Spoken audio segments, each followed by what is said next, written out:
मैं हमारे यहाँ के मुख्यमंत्री से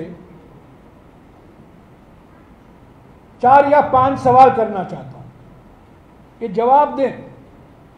हमारे देश में ऐसा कोई मुख्यमंत्री नहीं है जो 24 साल शासन में रहे हैं और उन्होंने एक शब्द नहीं बोला है।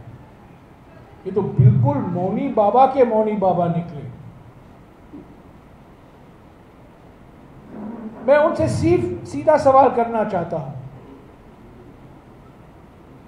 क्या ये सच नहीं है? पहला सवाल, क्या ये सच नहीं है कि आपने बीजेपी को 100% समर्थन दिया है दिल्ली में? जब वाजपेयी जी प्रधानमंत्री थे,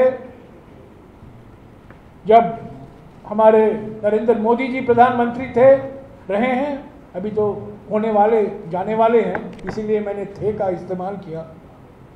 क्या ये सही नहीं है कि आपने बीजेडी के सांसदों ने बीजेपी का 100% समर्थन दिया? दूसरा सवाल ये है, क्या ये सच नहीं है कि जब किसान विरोधी कानून आए पार्लियामेंट में, जब आदिवासी विरोधी कानून आए पार्लियामेंट में,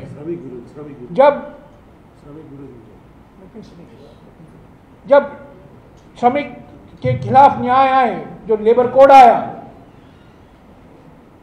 क्या बीजेडी ने बीजेपी का समर्थन किया कि नहीं? क्यों आपने विरोध नहीं किया?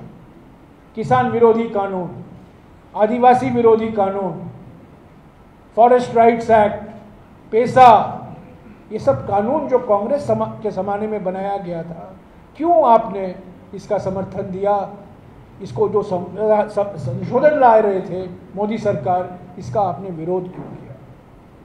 तीसरा सवाल मैं पूछना चाहता हूं मुख्यमंत्री से, क्या आप सामाजिक आर्थिक जाति जनगणना के पक्ष में हैं कि नहीं? ये बताइए, क्या आप कास्ट सेंसस का समर्थन करते हैं या नहीं? सीधी बात है, कास्ट सेंसस इसलिए जरूरी है, हमारे देश में शेड्यूल कास्ट, दलित, शेड्यूल ट्राइब, आदिवासी और पिछड़े वर्ग यानी कि ओबीसी की संख्या क्या है? यही तो जनगणना बताएगा, यही तो सेंसस बताएगा। और इस किताब में लिखा है, कॉन्स्टिट्यूशन ऑफ इंडिया में, बाबा साहब अंबेडकर के कॉन्स्टिट्यूशन में, कि सामाजिक न्याय आरक्षण के आधार पर दिया जाएगा। और आरक्षण किसके आधार पर तय किया जाएगा?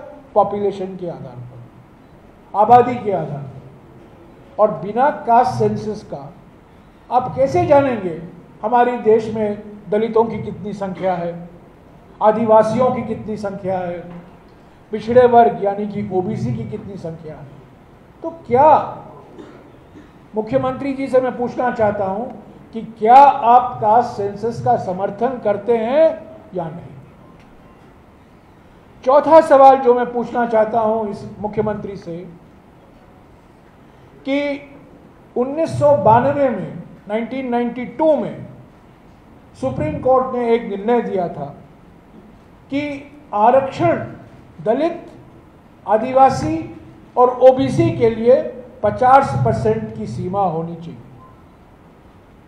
कांग्रेस पार्टी ने अपने गारंटी में कहा है कि हम इस 50% की सीमा को बढ़ाएंगे, यानी कि दलितों को, आदिवासियों को और ओबीसी को पूरा हक मिलेगा रोजगार में और शिक्षा की संस्थाओं में।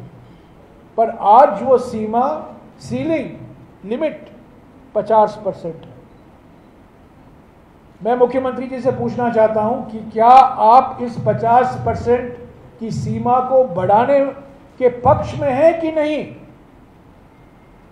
और मैं भी आज भी याद दिला दूं यहाँ के मुख्यमंत्री को कि हमारे देश में एक ही स्टेट है, एकमात्र राज्य है जहां रिजर्वेशन 69% है। 69% है और वो इस कॉन्स्टिट्यूशन से सुरक्षित है, 9वीं सूची में है, 9th शेड्यूल। एक ही स्टेट का कानून और वो स्टेट है तमिलनाडु। मैंने तमिलनाडु का जिक्र क्यों किया आप लोग सब जान गए हैं, मुझे और कहने की ज़रूरत नहीं है तमिलनाडु के बारे में। पर मैं पूछना चाहता हूं मुख्यमंत्री से और उनके विशेष सलाहकार से जो तमिलनाडु से हैं, क्या उड़ीसा का कानून भी इस कॉन्स्टिट्यूशन में लाया जाएगा जैसा कि तमिलनाडु का कानून 9th शेड्यूल में लाया गया है? ये कांग्रेस पार्टी ने इसकी गारंटी दी है कि जो कोई राज्य सरकार तय करेगा, दलित, आदिवासी और ओबीसी का आरक्षण अगर वो 50% के ऊपर होगा, हम उसको संविधान में शामिल करेंगे ताकि उसको कोई हटाया नहीं जा सकता। मैं पूछना चाहता हूं यहाँ के मुख्यमंत्री, यहाँ की पार्टी बीजेडी का क्या पोजीशन है इस 50% इशू पर? और आखिर में मैं ये सवाल पूछना चाहता हूं मुख्यमंत्री से, क्यों आप जो खास तौर से आदिवासियों के लिए कानून बनाए गए थे 2006 में, फॉरेस्ट राइट्स एक्ट, और कुछ समय पहले पेसा जो बनाया गया था, क्यों आपने पेसा को और वन अधिकार अधिनियम को पूरी तरीके से लागू नहीं किया है? क्यों बार बार हम देख रहे हैं कि केंद्र सरकार इन कानूनों में संशोधन ला रही है, उसको बदल रही है, पर यहाँ के मुख्यमंत्री, यहाँ के सांसद, यहाँ के विधायक सब लोग चुप हैं, इसका विरोध नहीं करते। इसका कारण है ये लोग सब यहाँ के चिट फंड घोटाले और माइनिंग घोटाले में शामिल हुए। उड़ीसा में चिट फंड नहीं है, चीट फंड है। ये चिट फंड नहीं है, ये चीट फंड है, और इसमें ज़्यादा से ज़्यादा नेता, ज़्यादा से ज़्यादा विधायक, सांसद सभी मिले हुए हैं। इसीलिए ये लोग सब चुप हैं, क्योंकि अगर वो कुछ बोलने लगे तो उनके पीछे ईडी, सीबीआई, इनकम टैक्स छोड़ा जाएगा। तो अंत में साथियों, ये चुनाव कांग्रेस पार्टी मजबूती से लड़ रही है।